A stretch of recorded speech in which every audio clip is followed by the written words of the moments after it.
Tukiangalia upande wa Ruto, ati watu anaita watu sijui Mount Kenya watu 1500 anawapea.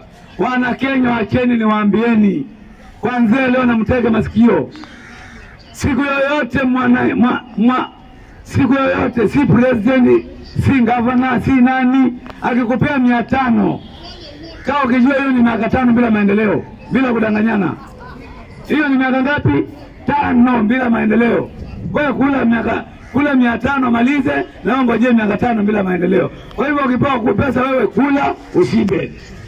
Asubuhi amka akapika kula mahali unaona panafaa na panaweza jali mtoto wako.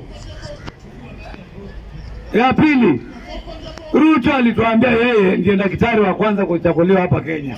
Na ndiye daktari mzuri. Badala ya kushinda ukiita watu State House, uwapee pesa. Si waita wa profesa huko State House basi. Wakusaidia pila kuongoza nchi kwa njia masomo, kwa njia madaktari, sababu hao watu washauri wako wamefeli kama wewe. Wamefeli. Washauri wako wamefeli. Wewe uiti maprofesa na ita watu wa kuwapea pesa na wewe ni daktari. Mbona usiite maprofesa hapo State House? Tuone ukiita maprofesa, madaktari, maprofesa, yani maprofesa ambao wanaweza kukupa mawaidha ya kuongoza nchi.